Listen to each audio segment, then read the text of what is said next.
안녕하세요. 아동간호학 한은경입니다. 저희 세 번째 시간이고요. 저희 3데이, 3데이 이어가도록 할게요. 3데이에서 이번 문제부터 해봅니다. 이번 문제는 게임은 일주일에 2시간만 할 수 있다.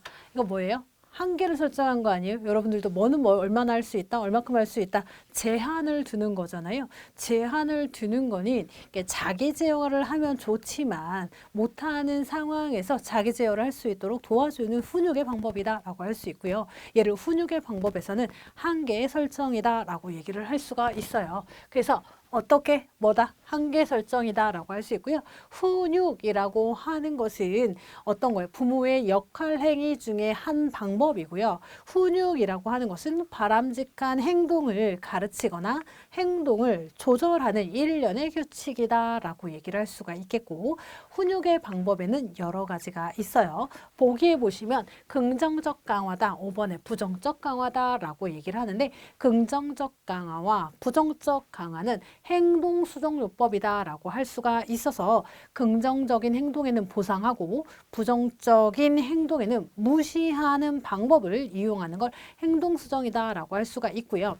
이번에 논리적 설명이다라고 하는 거, 논리적 설명은 행동이 허용되지 않는 이유를 설명하고 아동이 알아들을 수 있는 시기에 해야 적합하다라고 할 수가 있겠죠. 아동 후기에 적합하다라고 할 수가 있습니다. 타임아웃이라고 하는 것은 아이가 잘못한 행동을 했을 때 정해놓은 일정한 장소로 격리시켜서 조용히 자신의 행동에 대해서 반성할 시간을 주는 거, 갖게 하는 거, 미리 약속해 놓은 공간에서 약속해 놓은 시간과 규칙으로 훈육을 진행하는 걸 타임아웃이라고 할 수가 있고요. 어린 아동일수록 더 효과적이다라고 얘기를 할 수가 있어서 3세에서 13세 아동에게 적용이 가능하다라고 얘기를 할 수가 있겠습니다.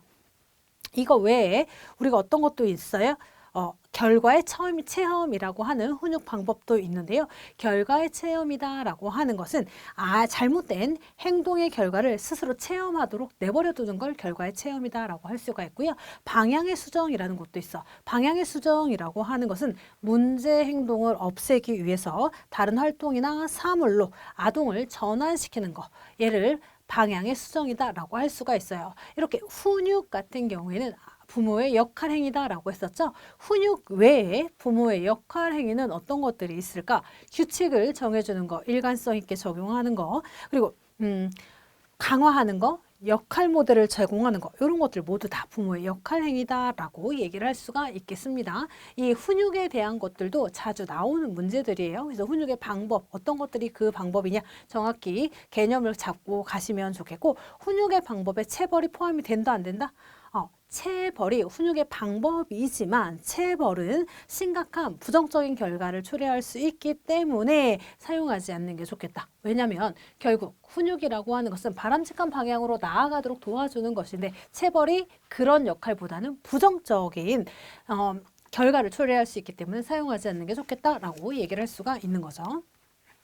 6번 아동 발달 단계 중에서 탈중심화의 특성과 현실과 가상을 구분해서 보존 개념이 나타나는 시기는 언제냐? 탈중심화, 나 말고 나 중심적인 사고에서 벗어나 타인의 관점, 타인의 입장을 생각해 보는 것, 관점의 차이를 인식하는 것, 이런 것들 탈중심화라고 얘기를 하고요.